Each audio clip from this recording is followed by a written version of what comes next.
Vi piacciono i vostri bambini?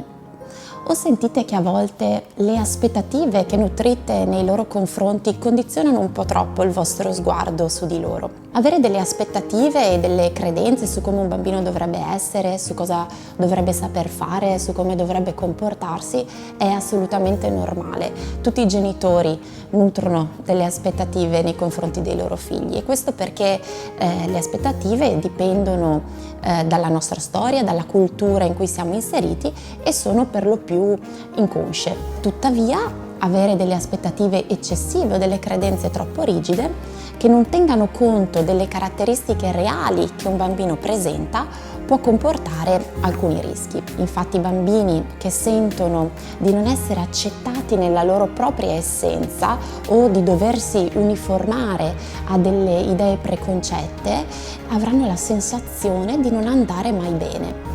Fallire agli occhi dei propri genitori o sentire di non essere all'altezza comporta delle difficoltà sia nella costruzione di una sufficientemente solida e sicura immagine di sé, quindi della propria identità, ma comporta anche un senso di autostima un po' scarso o un'insicurezza che potrà manifestarsi attraverso dei comportamenti eccessivi come degli scoppi di rabbia,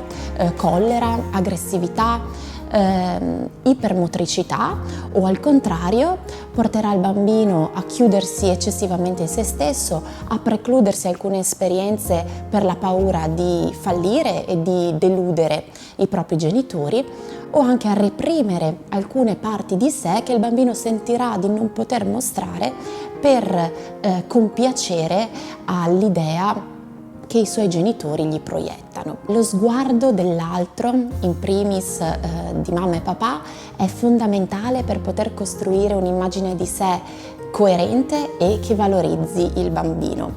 Tutti i bambini, se viene loro concesso, fin da piccolissimi esprimono la loro differenza rispetto ai genitori. Lo fanno dapprima attraverso il corpo, per esempio respingendo la mamma che tiene in braccio, allontanandosi,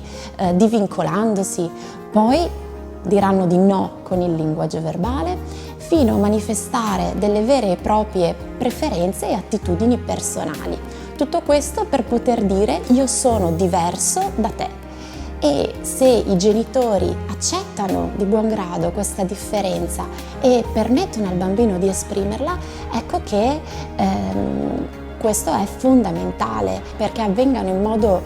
sano i passaggi di sviluppo e perché il bambino senta di poter costruire se stesso come un soggetto che esercita la propria azione sul mondo e potrà aprirsi in questo modo anche al piacere di essere se stesso, che è una cosa fondamentale per un sano sviluppo. Provate a pensare la sensazione di calore, di accoglienza e di benessere che potremo provare se qualcuno che amiamo ci dicesse con le parole, ma anche con le sue azioni, con la sua presenza, con i suoi pensieri nei nostri confronti: io ti vedo e ti accetto esattamente così come sei, perché nel tuo essere diverso da me io riconosco la tua unicità. E mi incuriosisce scoprire sempre qualcosa di nuovo di te, senza la presunzione di conoscere già tutto. E puoi avere fiducia, essere sicuro del fatto che io ci sarò e ti amerò anche quando non raggiungerai un obiettivo, anche quando fallirai, anche quando manifesterai la tua difficoltà, la tua vulnerabilità o i tuoi limiti. Ecco, questo è il vero dono della genitorialità, il vero regalo che i genitori possono fare ai loro figli: amarli e accettarli nella differenza che ciascun bambino porta in sé. Continuiamo quindi a guardare ai nostri bambini con uno sguardo puro,